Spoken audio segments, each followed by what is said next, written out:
नमस्कार। आज हम हिमालय की गोद में बसे भारत के एक अनोखे राज्य सिक्किम की गहराइयों में उतर रहे हैं। बिल्कुल।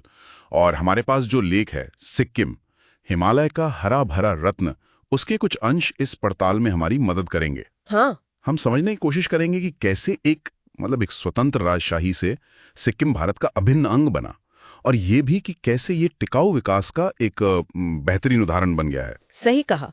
और इस चर्चा का मकसद यही है कि सिक्किम के इस पूरे सफर को समझें, उसकी खास पहचान को जानें। हाँ। ये भारत का सबसे कम आबादी वाला राज्य है, पूरी तरह से जैविक है, और दुनिया की तीसरी सबसे ऊंची चोटी कंचनजंगा वो भी यहीं है। बंगल। ये बात तो मुझे सचमुच चौंकाती है कि भारत का एक पूरा राज्य 100% जैविक है ना। चलिए इस अनोखी कहानी को थोड़ा और करीब से जानते हैं। तो देखिए, इसकी शुरुआत होती है यहाँ के मूल निवासियों से, लेप्चा समुदाय। अच्छा। फिर समय के साथ तिब्बत से भूटिया लोग आए और नेपाल से नेपाली लोग, ये सब यहाँ आके बसे, और इसने सिक्किम की क्या कहते हैं सांस्कृतिक विविधता की नींव रखी।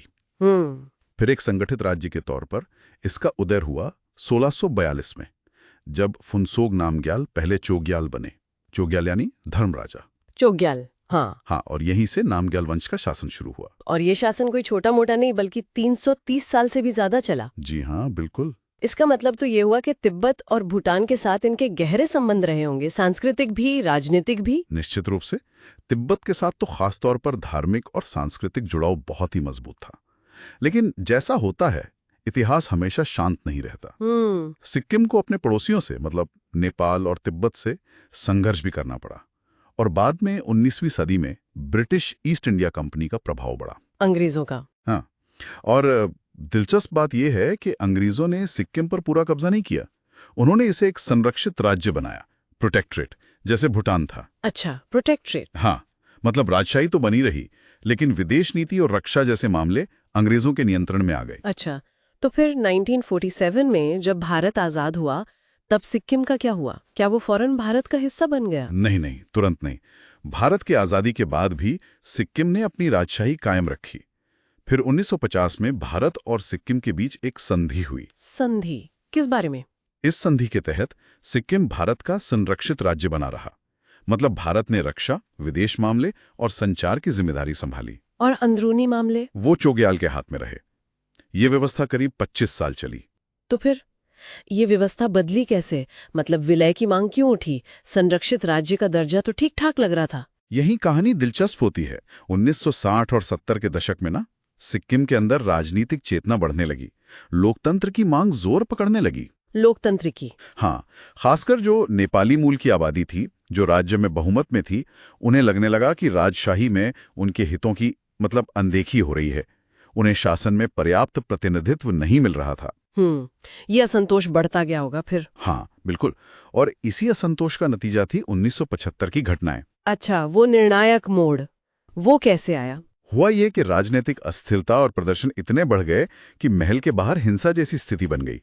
चोग्याल ने भारत से मदद मांगी। भारत से? हाँ, तो स्थिति को संभालने के लिए भारतीय सेना ने हस्तक्षेप किया। इसके बाद एक जनमत संग्रह कराया गया। जनमत संग्रह? लोगों से पूछा गया, हाँ। सिक्किम के लोगों से पूछा गया कि क्या वो राजशाही खत्म करके भारत में पूरा विलय चाहते हैं। और नतीजा क्या रहा उसका? नतीजा बहुत ही साफ था। 97% से ज्यादा लोगों ने भारत में विलय के पक्ष में वोट दिया। 97%? वाकई? हाँ, ये सिक्किम के लोगों की इच्छा का एक मजबूत प्रमाण था। बिल्कुल। इसी जनमत संग्रह के आधार पर फिर भारतीय संसद ने संविधान में संशोधन किया और 16 मई 1975 को सिक्किम आधिकारिक तौर पर भारत का 22वां राज्य बन गया और राजशाही खत्म हो गई। ये तो वाकई एक बहुत बड़ा ऐतिहासिक बदलाव था। और आज का सिक्किम? आज तो उसकी एक अलग ही पहचान है। ये 100% जैविक राज्य का दर्जा पाना ये कोई छोटी बात नहीं है। बिल्कुल नहीं। दुनिया भर में इसकी तारीफ होती है। और जैसा स्रोत बताते हैं, ये सिर्फ कहने की बात नहीं है। प्लास्टिक बैन जैसी पहलें हैं, जमीन पर दिखता है ये। हाँ, और ये दर्जा मिलना भी एक सोची समझी नीति का नतीजा था। पारंपरिक ज्ञान और आधुनिक तकनीक दोनों का इस्तेमाल हुआ। सरकार ने धीरे धीरे रासायनिक कीटनाशक और उर्वरक हटाए, जैविक खेती को बढ़ाया। इसके अलावा स्वच्छता पर बहुत जोर है और पर्यटन तो है ही। गंगटोक, सोंगमो झील, नाथुला दर्रा, नाथुला तो बहुत मशहूर है। हाँ, फिर पेलिंग, युक्सोम, रूमटेक मठ जैसे सांस्कृतिक और ऐतिहासिक स्थल भी हैं। ये सब पर्यटकों को खींचते हैं। और अगर हम शासन और समाज की बात करें तो वहां भी सिक्किम काफी आगे लगता है। साक्षरता दर करीब 82%, पर्यावरण शिक्षा पर ध्यान, महिला सशक्तिकरण, कम अपराध दर, ये सब बहुत सकारात्मक है। निश्चित रूप से बुनियादी ढांचे में भी काफी काम हुआ है। जल विद्युत परियोजनाएं हैं जो न सिर्फ बिजली देती हैं बल्कि राज्य के राजस्व का भी स्रोत हैं। अच्छा, राजस्व का भी? हाँ, सड़कें बेहतर हुई हैं, डिजिटल गवर्नेंस को अपनाया जा रहा है, सौर ऊर्जा पर भी ध्यान है। पर शायद सबसे अच्छी बात यह है कि नेपाली, भूटिया, लेपचा समुदाय सब अपनी पहचान बनाए रखते हुए भी शांति से रहते हैं। हाँ, ये जरूरी है। लोसर, दसई, तिहार, सागा दावा जैसे त्योहार सब मिलकर मनाते हैं। अब जरा इसके सामरिक पहलू पर आएं। चीन के साथ जो सीमा लगती है तिब्बत वाली, वो इसे भू राजनीतिक रूप से बहुत संवेदनशील बनाती है।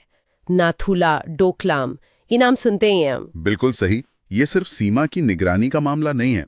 पूर्वी हिमालय में भारत की रणनीतिक स्थिति के लिए सिक्किम का महत्व बहुत बहुत ज्यादा है। हाँ, इसी वजह से वहां भारतीय सेना की मजबूत उपस्थिति है। सिक्किम भारत की रक्षा और कूटनीतिक रणनीति का एक अहम अटूट हिस्सा है। और अगर हम भविष्य की ओर देखें तो सिक्किम किन दिशाओं में आगे बढ़ता दिख रहा है? क्या फोकस वही जैविक खेती और पर्यटन पर ही रहेगा? वो तो रहेगा ही।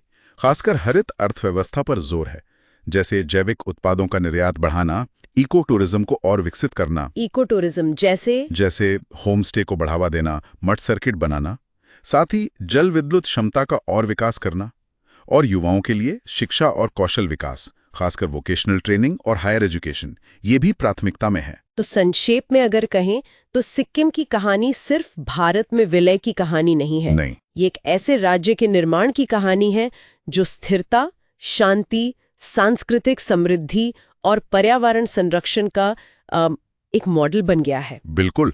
और भारत के लिए इसका सामरिक महत्व तो है ही, और वो शायद पहले से ज्यादा प्रासंगिक हो गया है। आखिर में स्रोत का एक विचार है जो सोचने पर मजबूर करता है।